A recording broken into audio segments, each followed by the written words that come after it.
Hey everybody, welcome to video 8 on the periodic table. This is just an introduction to the table. We'll spend more time on it next semester, but it's an incredibly powerful tool that chemists use all the time, and we'll be using periodic table for pretty much from now on all the time. So let's get started with it. So the basic layout of the periodic table. Here's a blank one that's just got a few details, but this stair-step looking line right here, that separates the metals from the non-metals. Over here are the non-metals. Everything else, which is the majority of the table, are metals. So that's the biggest, first, most obvious demarcation on the periodic table. For organizational purposes, the periods go horizontally. So for example, this is the first period, second period, third period, fourth period, and so forth. As you can see, the first period is really short. It just has two elements in it, that one, hydrogen and helium. And then they get larger as we go down the table. But periods go horizontally. Groups go vertically. And so this is group 1, group 2, group 3, and so on, continuing all the way across the periodic table. But those are called groups. Groups go vertical, and groups are also called families. The other thing I'd like for you to notice is, notice this line right here, this indicates that all of these elements down here, which are, by the way, called rare earth elements, have been taken out of the body of the periodic table. Really, the periodic table would be a lot wider, but these elements all have something in common, which we'll discuss later. So they were taken out of the main body of the periodic table. So those are just some basic things. Periods are horizontal, groups are vertical. These are non-metals, metals are over here. Okay, so compared to the previous slide, this periodic table looks kind of overwhelming, but it's just got all the elements in there and it's color-coded because, as you can see, some of these groups, like this one and this one, have special names we'll talk about in a second. But notice this black stair step here that separates the metals from the non-metals. See the yellow elements? Those are called metalloids. And metalloids share characteristics of metals and non-metals. And so that kind of makes sense since they lie on the border there. But those elements in yellow are the metalloids. Let's take a look at some of these groups. Over on the far left, this group right here are called the alkali metals. The group next to them, group 2, are called the alkaline, and this should say earth, alkaline earth metals. All of this big block in the middle are called the transition metals. Okay, so remember, everything on the left side of that stair step are metals. So these are transition metals, and then these metals right here that they call other metals, these are called post-transition metals. And if you think about it, it kind of makes sense. If these are the transition metals and these are just past them, these are the post-transition metals. Then we get over into the non-metals, and these don't have any kind of special name. They're just the boron family, the carbon family, the nitrogen family, oxygen family. But these, the red ones, are called the halogens. And then this group right here, the last one, are the noble gases.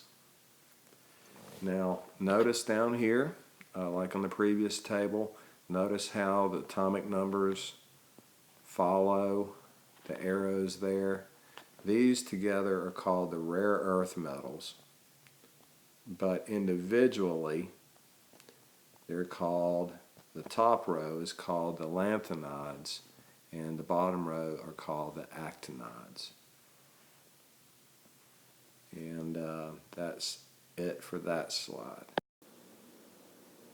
So if you're going to fill in a blank periodic table, on the far left I've already started with the alkali metals, and then the group next to them are the alkaline earth metals. These are the transition metals. The elements that lie along the stair step here are called the metalloids. These elements right here are called the halogens. These are the noble gases. These elements right here are called the rare earth metals.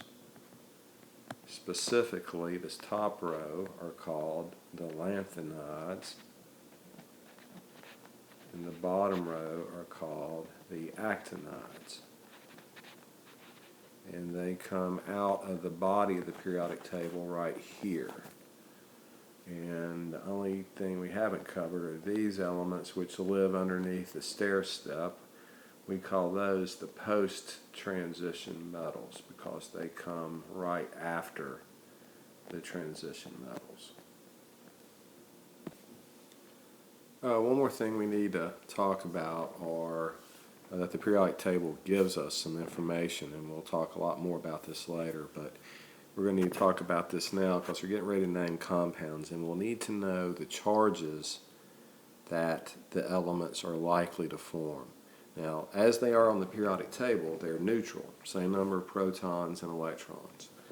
But when they form ions, some elements tend to form a certain type of ion. For example, here in group 1, the alkali metals, they always will lose an electron, so they always form a +1 ion when they form an ion.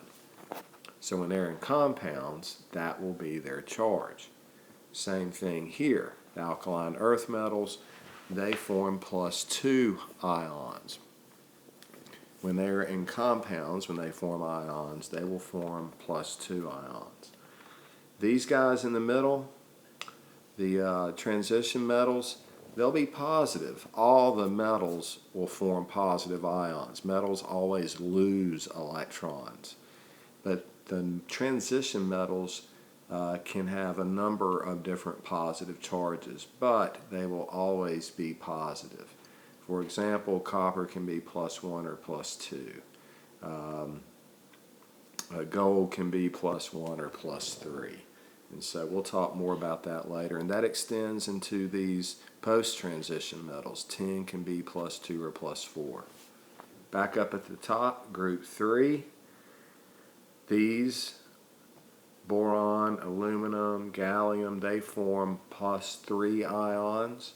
Here in the next group over, where carbon is, these form plus or minus 4, except for these metals at the bottom. Remember, metals always form positive ions, so those will be +4.